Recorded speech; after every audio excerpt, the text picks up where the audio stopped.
Hello everyone, I'm Cheng Sim from Halal Travel. As the largest travel and lifestyle platform for Muslims in Asia, our mission is to make it easier for Muslims to see the world, and a part of our work is to help them to find halal food wherever they are. As the global halal industry continues to rise, so does the demand for halal food. According to the State of the Global Islamic Economy report, Muslims spent about $1.17 trillion on food in 2019 compared to $1.13 trillion in 2018. While food trends may come and go, like fusion Malay cuisine such as nasi lemak lobster or murtabak Maggi, what we've seen on HHWT is that the demand for traditional food holds strong across the region. And this includes dishes like beef rendang and nasi padang. So with that in mind, we are very happy to welcome the award-winning Haja Maimuna to Reimagine Halal in Asia. Not just a familiar name in the halal food scene, they're also one of the 58 eateries that won the Michelin Singapore's Big Gourmand last year. So let's welcome one of the third generation owners of Haja Maimuna, Ismail Didih, as he shares the secret to building a successful multi-generational business. Hi Ismail, how are you? Hi, I'm good.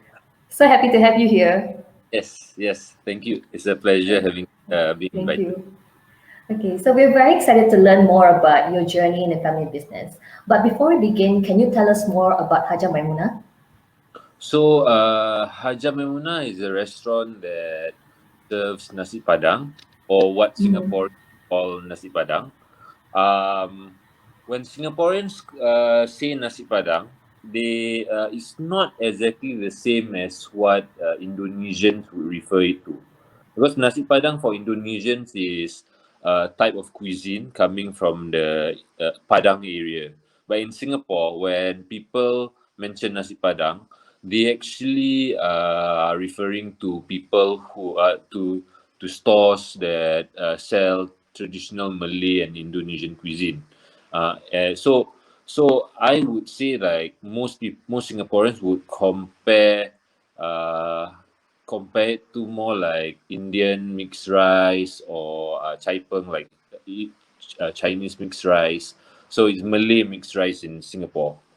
So how long has Haja Maimuna been around for? And can you tell a little bit about the background, how it first started? We first started in 1992. My parents set it up, partnered with my grandma. Yeah, so it started with like at this little street called Jalan Pisang near Arab Street, and that's where they started selling different kinds of Malay and Indonesian foods. Um, we were quite new as compared to all the players over there who's been there for many years.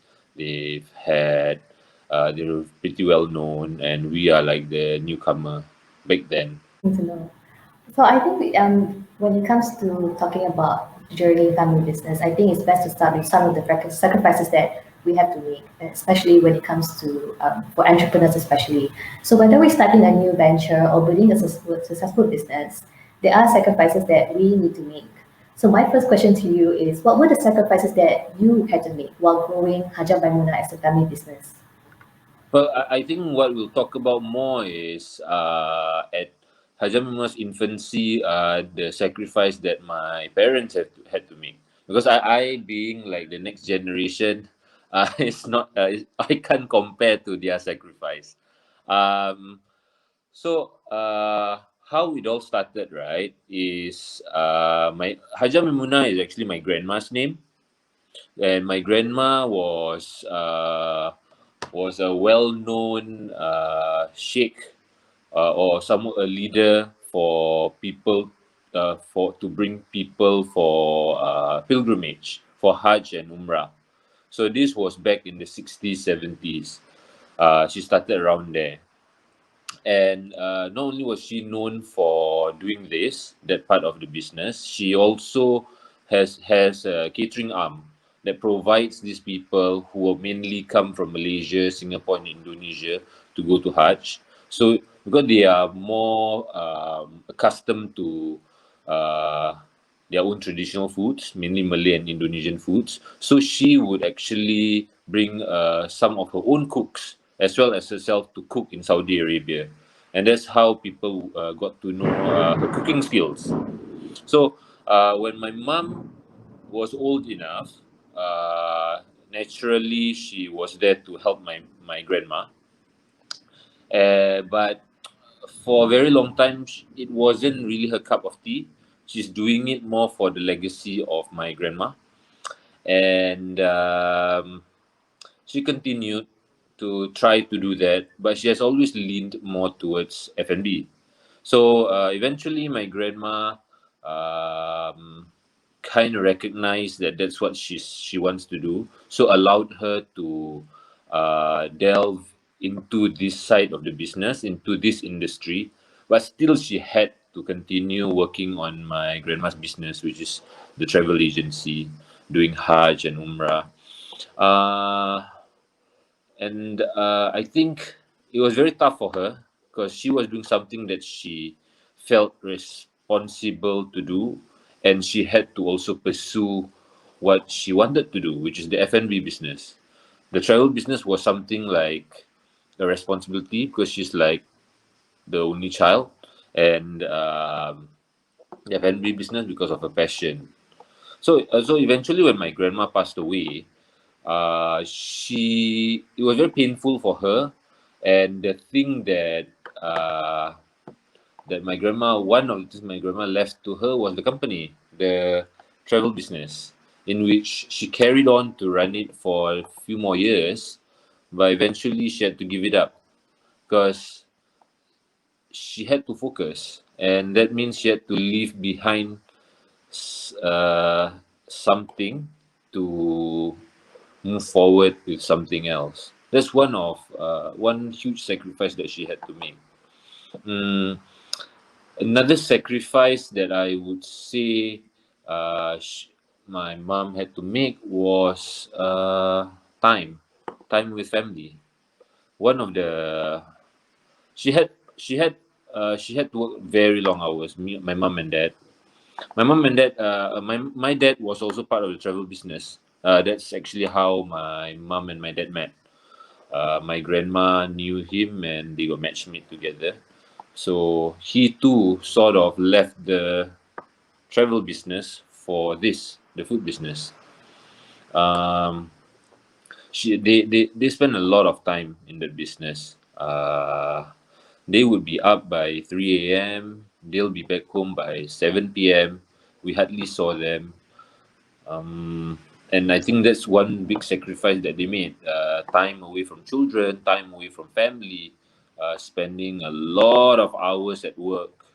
Uh, and one of my mom's biggest regret was during the end of my grandma's life when she was bedridden. She she she had like slight dementia or something like that, and she still stuck to her work, stuck to her job because that's how like passionate she was with what she's doing. Yeah, but after all these years, she thought about it. She shared with me that one of the regrets that she had was being away for so much, and that's why now she's trying to spend as much time as she can with her family. Yeah, but it was a huge sacrifice for her when it comes to time, when it comes to family. But I would say that in pursuit of what she wants, what my parents want, that's why we are where we are today. So I normally say don't regret. If you've made that choice, we can't turn back time. What we can do is make the best of what we have right now. Hmm. So when it comes to relationships between businesses, between people, uh, one thing that could make or break a relationship is financials. So a friendship can be broken uh, because a debt is not paid. But trust can also be formed because we're always true to our word. So my family, at the beginning, I mentioned that we're nobodies in when it comes to the food business. Nobody knew us. We opened up in the street away from all the big players. We're nearby but a bit off. So suppliers don't know who we are. They're doing business with people who have been working with them for so many years. So one thing that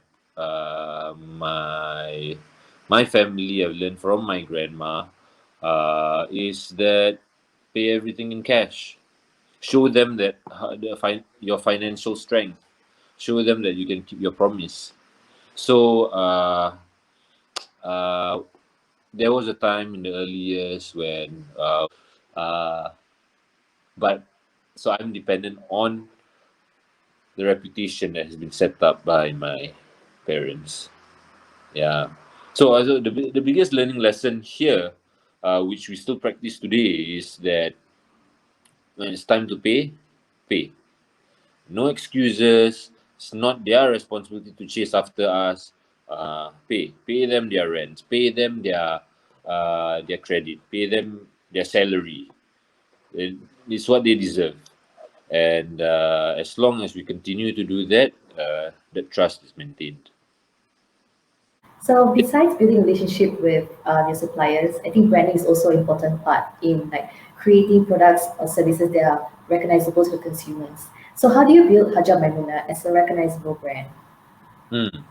So we did a branding project years ago. We had no brand. Nobody wore uniforms. Our signage was basically the name Haja Memuna. We don't have a logo. Uh, we purely built our reputation on word of mouth. Yeah, our success was really through word of mouth, through our consistency, through our the food, the product that we sold. But it still limits us to who we are. Like who are we? When people think of us, they think of our food, but they don't remember our name. They would say, "Hey, that restaurant by that corner of the street sells really good food." They don't know our name, and they can't recognize our logo, so they don't recognize us. It's really based on turn left on that street right next to this area in front of the Sultan Mosque, and you'll see that shop that sells this great nasi padang. Very different from others. Yeah. So uh, somehow, like my parents got to know some people who proposed that maybe we would like to do a branding project. Uh, re uh, Rebuild our identity so that people can recognize us from afar. Have the right color schemes and maintain it. Have a logo, have an identity, and not only like people can visually see who we are, but that identity also can be reflected on our workers, our employees. So because our employees will not be just an individual working in the company, they are the company. So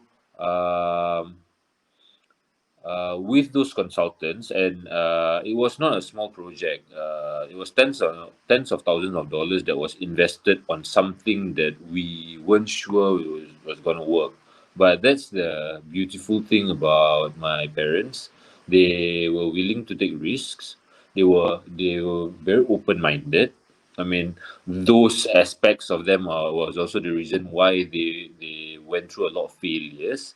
But out of like every three opportunities, they might fail twice and succeed once. But those successes were the reason why we where we are today. Mm, so with the consultants' help, and back then there's no all these grants that the government are giving. This was pure out of pocket. Uh, with the branding project, we develop also SOPs for our staff to follow for training purposes, our best practices, and that has actually helped a lot in uh, our day-to-day operations. It has helped people to be more familiar with what's expected of them and what to practice. Of course, there at the beginning there were a lot of friction between with some of the employees who do not believe in this project, and eventually they left.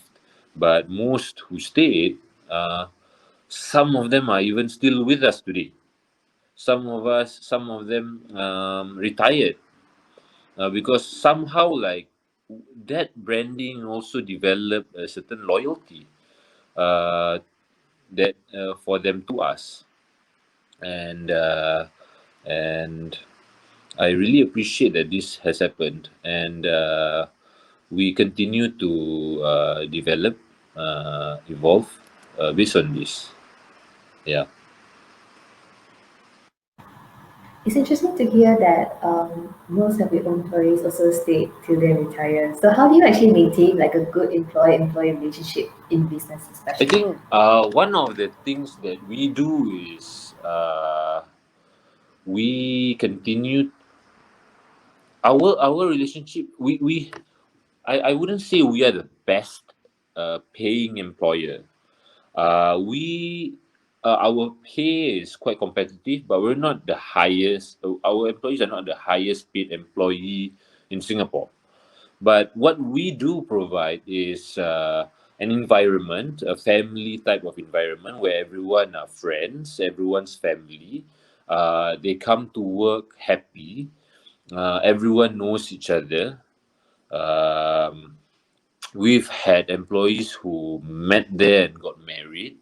We've had employees who that this is the last job that they have. They started work here, they retired here. I have a waitress who's worked for us as soon as she finished her O levels, and she's still with us 15 years down the road, doing the same thing. She loves what she does, and nobody and she's at peace with it.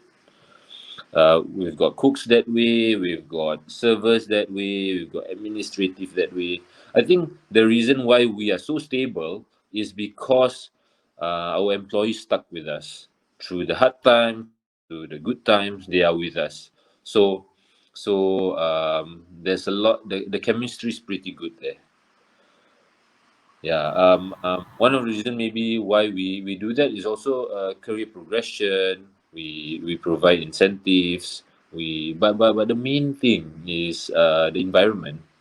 Provide a good environment for them. Besides building a really good relationship with your employees, you also believe strongly in giving back to the community. So can you tell us more about that?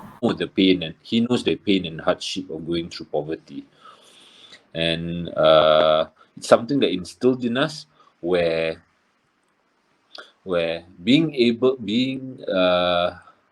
financially strong is good, but it is also a responsibility, because the blessing that we receive is a responsibility that we got from God to give back to others, to redistribute the wealth, because we are able to, so we do it. This business, what we do is we set aside a certain percentage of our revenue uh, for the sole purpose of giving back to the community. It's not something that we talk about a lot. Not many people know, but that's what we do to make sure that when people come for help, we can. Facing failures in business is something that entrepreneurs can't avoid. However, I feel like embracing failures can also be a learning point for all of us. So what are some of the failures you faced when running Hajjah Maimuna? Mm, of failures that we often still face are failures with people. One such example are employees. So, hiring the right people for the right job is important. And what we have found is certifications don't actually matter. Experience do matter a little bit, but most importantly is the attitude and getting to know someone's personality, someone's strengths and weaknesses. Those are our responsibilities. So, for example, uh, we needed a head chef. We hired one from a five-star hotel, the head chef of five-star hotel, and we got him to work for us to run our kitchen. But it was a total nightmare because his way and our way is very, very different. My mom had a clear direction on how the food should be served, the quality, and how it's supposed to taste. So they were fighting a lot. Like literally, this head chef was fighting with my mom a lot. He lasted for a month and then he left. But what he was trying to do was apply what he knew from the hotel, but it wasn't necessarily uh, right for us. And what we found is that one of the hardest people to work with are people who are not open to change. Yeah. Um, another example of a person who I would call it a success story where we got this guy from India. He worked for us. He was supposed to work as a chef. He didn't do too well. We gave him a chance. Got him to be a server. Didn't do well. We got him to wash dishes. He didn't do well either, and he was like, "My, we were ready to fire him. We gave him one more chance. We allowed him to go and prepare fish. He was supposed to cut the fish, clean the fish, gut the fish, uh, prep the fish, do everything with fish, and he excelled in it. He did really, really well, and so sometimes it's a matter of placement. Some people may look like based on their background or based on their certification they're supposed to be good at doing something, but in actuality they would excel in something else. What matters is if we are willing to give that chance to that person. So that's how we can build loyalty. If we show that we care enough to discover their innate talents. Uh, there are other failures in products or failures in many other things. Product failure is something that so products are what defines us. We are a solution or a product supplier, and for us, we provide food. People come to us because they expect good food, they expect good service, they expect to satisfy their hunger pangs. Mm, and not everything that we do, maybe we can do it well. So if we are, uh, let's say, we are a nasi padang restaurant. If we suddenly want to sell Hainanese chicken rice, just won't work. And the thing is, we actually tried before. We've tried to sell clay pot rice and chicken rice before in the restaurant. It didn't work out. People hardly ordered because they don't identify us with that. Uh, and when they do order, everyone's done. Everyone else uh, were done in their group were done with their meal, and then the clay pot just arrived. Because our setup is that you choose what you order, they get served, you eat right away. But for clay pot, you still have to put the clay pot on the fire, heat it up, then cook it, then bring it out. So there's a lag time there, and so it didn't synchronize. And one thing we need to identify as a business is that not everything will work just because it's the in thing right now. That doesn't mean that we have to do it. There was a time when um, the in thing was maybe donuts, but Just because everyone's selling donuts, we shouldn't be selling donuts. So we need to know ourselves so that we can do things well. Yeah, and the learning lessons from our failures is this. Yeah, we learn about ourselves, learn about characteristics, learn about who we are exactly. Yeah. All right. So what makes Hajar Manuna unique is that it's a close-knit family business. You work closely with your mother and your sisters, but in real life, frictions can happen between family members. So how do you strike a balance in a family Mm, business? family business is a very personal thing. It's not just business. It's very different from places where uh, we go to work and they are work friends, and we can divide them to our social friends, to our family. In a family business, they are our colleague, they are our friend, they are our family.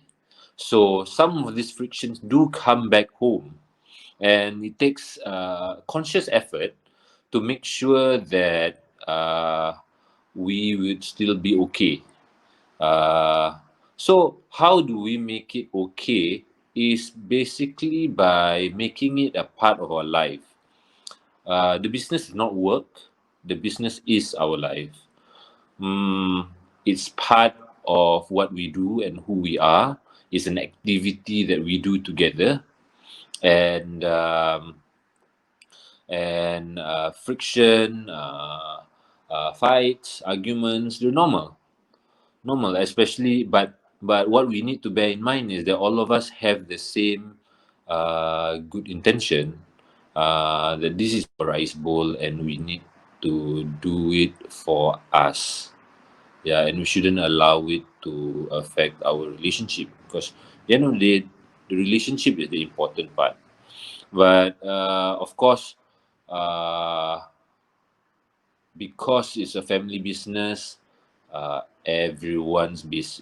our responsibilities are overlapped. Mm, uh, Back then, like, uh, I would be handling a little bit of the administrative. My sister would be handling a bit of the administrative. I would handle a bit of the financials. She would be handling some of the finance. My mom would handle a bit of finance. There was no hate. There's many hates, and so pieces of information are with certain people. We just don't know who. So we have to ask everyone who knows where this is, who knows who paid who. Like, it's like that. So as our business got bigger, we needed to get more organized. We need to have clear and defined roles for each person, and it all depends on our strengths, our weaknesses, what we enjoy doing. So, for example, first sister Mastura, she has a degree in food manufacturing, but today, what she does is mainly HR, administration, and finance. I have an MBA in management, but I handle more marketing and more on the business development side. I hate doing administrative stuff. So, so, uh, so, like I said before in the previous chapter, like, just because someone has certain certification doesn't mean they'll do that thing well. It really depends on their personality, on their wants. Um, so after like reorganizing everything, making sure everyone's clear on what they are supposed to do, things are smoother. Things People, we know like who to go to, who to ask when it comes to certain things about the business, and that's when like there's the synergy, there's a good chemistry there, because people are doing what they like to do, what they enjoy to do, and focusing on their strengths. Mm, uh, and with that, the relationship get stronger too. Yeah. Okay. All right. So before we wrap up this sharing session, maybe we can talk quickly about what are the evolutions of Hajjah Maimuna. And because 2020 has been a year of uncertainty for a lot of businesses, so maybe you can quickly tell us like how has Hajjah Maimuna coped with the challenges of COVID-19, and what does the future hold for your business? Hmm. Um, so things today are very fast moving. It's a dynamic time to live in right now. Mm, there, even though the challenges of the past are not really the same as the present, I would say that it is we can't rest on our loins. We need to evolve as fast as possible. So just like a COVID-19 situation, I believe that the COVID-19 situation last year was one way for nature basically to pluck out the weak and leave the strong. So people who has good practices, people who maintain good cash flow, people who were able to ride out through this storm and adapt to the different situations that were given to us, reap the rewards. I would say that right now, the F&B business is stronger than ever. Uh, the businesses that survived are doing really well now, but that's because they were able to adapt when things were not running as per normal. They changed their ways. They made sure that employees are given different roles. They don't necessarily fire them, but they restructure everything. um, and now that now that it's harder and harder to employ people, mainly because of this COVID situation, immigrants cannot come in. There's a lack of locals who are interested in the F&B scene. Automation, digitalization is something that keeps being mentioned, which I totally believe in, because even now we've had we have been automating for the last few years, and now more than ever, uh, the impact of those changes are apparent. Mm, we don't have to rely too much on physical labor. What machines can do, we allow them to do, and we try to get more uh, higher educated people to run the show. So they maintain the machines, but they don't do what the machines do. Thank you, Ismail, for spending time with us and sharing everything we love about Hajjah Maimuna. It's really great to hear about your business philosophy, and we definitely learn a lot from the challenges you face along the way also. Thank you for having me. It's been a Thank, pleasure. thank you so much, Ismail. See you. See you. Bye bye. Thank you, everyone, for joining us in this session of Reimagine Halal in Asia. We hope to see you next time as we interview more industry leaders, innovators, and entrepreneurs. Thank you, and see you soon.